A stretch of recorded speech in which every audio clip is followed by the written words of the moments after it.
Alright, this video is about the MiniTouch controller. The MiniTouch operator interface is Razor Gage's entry-level touchscreen. This touchscreen is used for just punching in a number and letting the stop go to that position. So, if you want to go to a position, such as 24, you just put in 24 and enter, and it goes to that position. If you want to enter a number in a fraction, you'll go 2 and then hit the fraction key and then choose one of the fractions on the screen. They're laid out like you would see on a ruler. So if we want 9/16, we press that button. On the absolute mode, there is also an unload button. We press unload and the stop backs up a preset amount, brings up this screen, and press OK to return.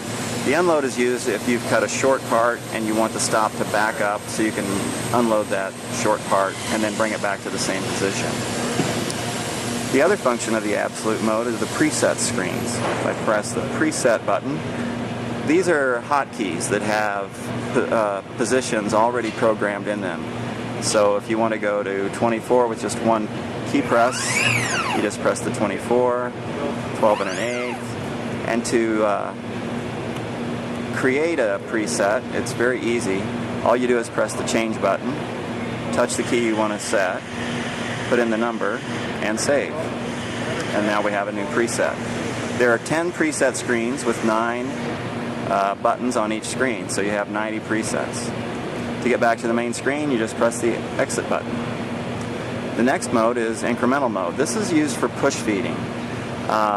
You can see here we show the current position, the current kerf setting, the current stock length, the trim length, and then what kind of a move we want to make. Incremental mode is where we move forward the distance that you've set, so we're actually pushing the material. So when we make a move, when you press go, it's going to move the distance you put in plus the kerf, and then you'll get the accurate part length on the other side of the saw blade. To use this screen, the first thing you'll do is edit stock length. This determines the load position. So if your stock is 36 inches long, or let's say for this instance, let's say it's 22 inches long, and I'll save that.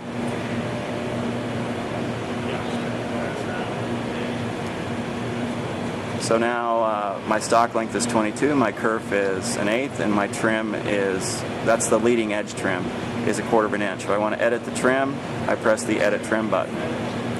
So then to cut parts, I would press load, and it runs out to 21 3/4. The reason it went to 21 3/4 is because we have a 1/4 inch trim cut, and our stock is 22. So right now you put the part in and it's ready to cycle the saw and make your trim cut.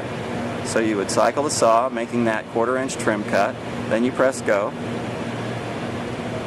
and it's going to, oh, I didn't put in a move, so the move is 2 inches, and now I press go, and it advances 2 inches plus the kerf.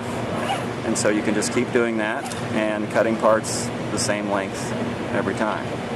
You can also push the auto mode screen, and that will make it automatically advance after you cycle the saw if you have our basic machine interface.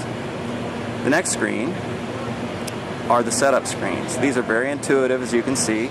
You can set the acceleration, the deceleration, the run current, the speed, the home offset, the unload that we talked about earlier, the saw curve, and you can change it from inch to metric. Then here are more system parameters such as stroke, the direction it homes, the scale factor, and the I/O mode. So in a nutshell, that's the MiniTouch operator interface.